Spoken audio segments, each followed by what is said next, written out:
ఒక కాలేజీలో దొంగతనం జరిగింది. ఒకటి కాదు, రెండు కాదు, ఏకంగా 8 లక్షలు ఎత్తుకెళ్లారు ఎవరో కౌంటర్ నుంచి. ఎవరై ఉంటారు? ఇంటి దొంగలే, కాలేజ్ దొంగలే కదా. సో ఎవరైతే ఇట్లాంటి బుద్ధి ఉన్నదో వాళ్ళందరి మీద అనుమానాలు స్టార్ట్ అయిపోయినాయి. అయితే ప్రిన్సిపల్ ఏమంది, కాలేజ్ ఇజ్జత్ పోతుంది కాబట్టి మెల్లిగా ఎవరికి తెలియకుండా చేసుకుందాం, ఈ విచారణ ఏదో తర్వాత చూసుకుందాం, లేదంటే విడిచిపెడదాం అన్నట్టుగా మాట్లాడిందట lady principal. But vice principal ఉంది, ఆమె కూడా లేడీయే. సో ఆమె అట్లా ఎట్లా విడిచిపెడదాం, 8 లక్షలు ఒకటా రెండా, అది కాలేజీలో మన కళ్ళ ముందు, దొంగ కూడా మన మధ్యలోనే ఉన్నాడు, అట్లా విడిచిపెడితే రేపు పొద్దున ఇంకెక్కువ పోతే ఏం చేస్తాం అని చెప్పేసి చాలా ధైర్యంగా వెళ్ళి పోలీస్ కంప్లైంట్ ఇచ్చింది.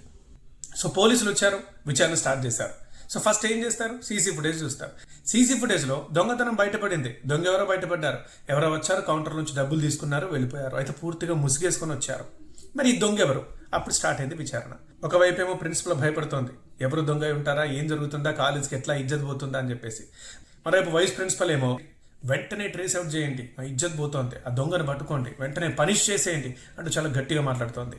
తీరా అక్కడ సీసీ ఫుటేజ్లో చూస్తూ ఉంటే ఆ దొంగతనం చేసింది కూడా లేడీ అని అర్థమైపోయింది. ఆ కళ్ళద్దాల ఫ్రేము, ఆ చేతులు కాళ్ళు కదిపే జెస్చర్, ఇవన్నీ చూస్తే అందరి కళ్ళు వైస్ ప్రిన్సిపల్ మీదకే వెళ్ళాయి. ఇంకేముంది, కన్ఫర్మ్ అయిపోయింది దొంగతనం చేసింది ఆమె అని. అందుకే అంత ఓవర్ యాక్షన్ చేస్తోంది వచ్చిన దగ్గర నుంచి అని. అది ఇంతకీ మేడం ఎందుకు దొంగిలించారు అట? ఆన్లైన్ గేమ్స్కి బానిసలయ్యారట. ఎస్, బెట్టింగ్ ఆడుతోంది మేడం. పిల్లలకి ఇక్కడనేమో ఏవో నీతులు చెప్పడం, ఇంట్లో తనేమో ఇట్లాంటి బూతులు, మీన్స్ ఇట్లాంటి బూత్ పనులు చేయడం. ఇంకేముంది, అప్పుల పాలైంది. మరి ఆ బాకీలన్నీ కట్టాలి కదా, బాకీదారులు ఊరుకోరు కదా, మీరు మేడం కదా అని చెప్పి వెళ్ళిపోతారు అక్కడ నుంచి, లేదుగా డబ్బులు తీసుకుంటారు కదా. దానికోసం ఈ దొంగతనం కూడా చేసింది.